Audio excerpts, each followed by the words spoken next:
Hey guys, welcome back to Sightline Strategies. Today what we're going to talk about are belts, or more specifically, concealed carry or EDC belts. Now, I debated on doing multiple videos on all the belts that I have for EDC and what I have evolved and changed over the years, but nobody wants to talk about all those belts. There's a ton of good just belt reviews over the internet.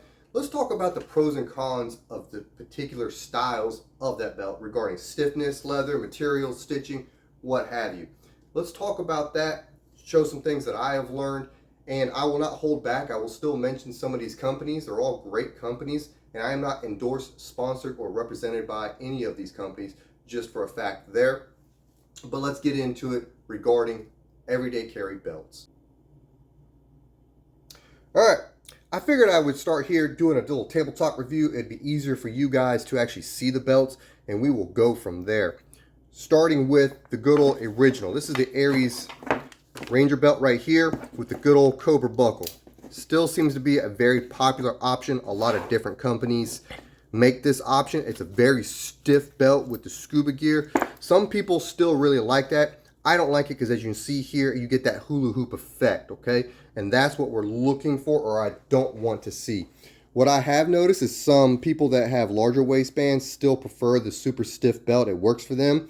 As you can see here, guys, I have used all of these belts. Check this thing out, all right? I've had it for years. I have used these belts at classes, competitions, teaching, as a student, even as a land surveyor, being out in the field and wearing these belts while I'm doing some pretty physical and manual labor. These belts have all passed the test. They're all good companies, or from good companies. However, there are some pros and cons. This is one of the cons.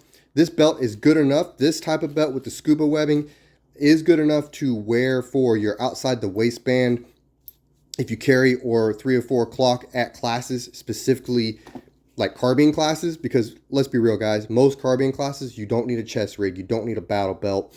The reason I am mentioning that here is on this side, what you're getting is it's stiff enough to hold an AR magazine with a full-size handgun at the 3 o'clock position, so you can work your cool guy transitions. It works. Lifetime warranty. I've actually busted this part before. I don't know how. They replaced it for free. Great company. All of the other companies out there, quite frankly, they came after the Aries. They pretty much popularized this design. However, for concealed carry, check out how thick that is. Even bunched up there, if you were to cinch that up, if you had to put that in the front, it's very, very thick, and it can cause a little bit of printing or somebody to at least notice something. A lot of people will offset the buckle onto one of their sides. If we're talking about, your 12 o'clock being in this position, I think that creates a lot of discomfort, a potential pressure point, and just simply not worth the effort, okay? So, moving on. Good old leather belt. This is a Wild Bill's concealment. This one has lasted me a long time. It's got a little bit of twist in it. It's stiff, but it's not too stiff where it creates the halo effect or it digs into your hips or anything like that. Nothing wrong with a good old, just stiff, well-made, well-stitched leather gun belt. You can get away with this if you tuck in your shirt or something like that. It supports the waist supports the weight of the gun on your waist without looking super tactical. You've got a regular looking belt here, but I'm going to show you the one downfall of a lot of the leather belts on the market is in the front. They're still very, very thick here. Not as thick as a Cobra buckle, but it can be a little off-putting if you wear a t-shirt over it with the gun carrying it in the appendix position. It can push off from there. This doesn't bother me, but this one hasn't done it too much. But you see that this is the back of the belt. A lot of the leather belts will take what is called a set and they will curve in the back. So if you tuck in your shirt, just be aware of that. Some people, my more stylish homies don't particularly care for that, but it really can't be helped. But a good leather belt is just, personally, should always be in somebody's carry rotation. You just never know. But Wild Bill's concealment, good leather belt. I like the conformity of it. That's what I want with appendix carry. I'm gonna straight up tell you guys, I would stay away from those belts with the steel inserts and things like that. That's too stiff. You start getting back into the Aries gear Ranger belt stiffness level, and I just don't think that's necessary for most people, especially carrying in the appendix position. Moving on. One of my favorite designs right here. This is the EDC Velcro belt, or everyday carry belt here from EDC Velcro. One of my favorite designs here. They are one of the better companies here. They've got the multiple lines of stitching here. You can see that. That's what gives some of the belt the stiffness while still being able to twist without having so much. Like, I can collapse it, but I've really got to work to collapse it on the vertical plane, which is what you want right there. Let's see if I can get it on better on camera. In regards to having comfort for appendix carry, it's a Velcro design. I like how the Velcro tab here goes across the entire width of the belt. A lot of these designs, what they do is they have just a little strip here. Excuse me, guys. They just have a little strip, and it doesn't go across the entire belt, and I like that. Got the melted design around the tab, so it's not going to fray. When you lay it flat, check this out. Look how flat that is. That's what you want to see with the appendix and carrying on EDC, right? I can carry this belt and not have it offset to my side. It goes through, I think this is aluminum. It goes through metal detectors. I've never had it set off a metal detector when I don't have a gun on or something like that. It moves with my body.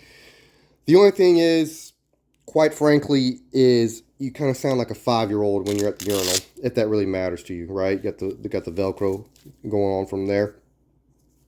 You know, that could be a little weird, but it doesn't really matter, right? Because hopefully nobody's looking unless you're in an airport. But just a great belt. Very low profile design. I like the fact that it has the double hooks here, because even if it becomes undone, you still have a little bit of tension there. You can at least catch yourself and feel it sliding out versus the single loop. Let me show you guys on camera. Doing the single loop like some people do, once you lose this, so yeah, it's cool and it lays a little flatter, so that's something you can do. Nothing wrong with that. But if you lose the tab or whatever and it starts sliding, as you can see there, it was very, very easy to slide out. Just depends on how you wear the belt. Excuse me. Some allergies, guys. Sorry. Depending on how you wear the belt, though, this buckle gives you options, which I like. I'm all about the options and comfortability. In my opinion, this is one of the best belts on the market, right up there with the Wilderness. You can't go wrong with this design, really. It's just fantastic. I will buy more. Another great thing about this is these belts are generally going to be the most affordable. It's not uncommon to have some of these other belts out there to be $80, $90, $100 for a belt, maybe more for leather, good custom leather. This belt here, you should be able to find it for 50 bucks or less, okay, depending on the design and the manufacturer. EDC Velcro, I think these are like 40, 45. So very, very affordable. Great stitching. Had this for years. It just works, okay? Moving on. Get that out of here. If you know where that's from, shout out in the comments. Come on, guys, if you know where that really is from.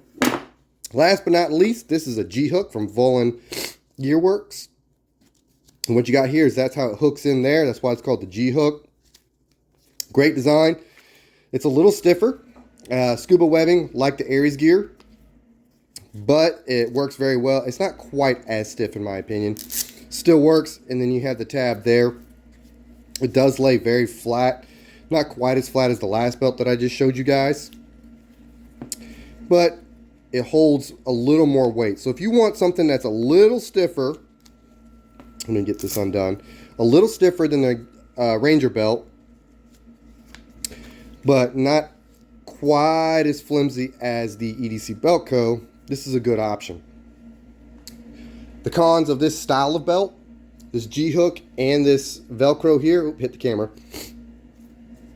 It's kind of annoying to get on and off. You know, if you got to take your trousers off in a hurry, and sometimes this can get a little stuck. It's not a big deal though. It's a little stiffer than what I like. I think this, you can get them with the outside of the Velcro. So if you want something stiffer like a lot of these double belt companies, even though this is an EDC belt video, a lot of your double belt companies, the underbelt is either flimsy, crap, you know, it's not very well made. This is stiff enough to, and Volan will actually put some loop or hook Velcro on the outside here, and you can put your outer belt on top of it, and it gives you much, much more support. So that's what I've done with some of my other double belts. If I order it and they come with a crappy belt, I just use an under belt from Volant Atlas Gearworks. Or Volant Gearworks, excuse me. It's a good, great belt. Been using it for years. Just a little stiff for my end, or my choice. The cool thing is, with this belt too, is you can get what's called the G-Hook Slim, or the Atlas Slim, and it will be much, much less stiff. It will have much more movement, like the EDC Velcro, very similar to that with the G-Hook. So you can have the best of both worlds if you prefer this tension, style. So a cool thing about this is, again, you lose the Velcro for whatever reason, it's still not going anywhere.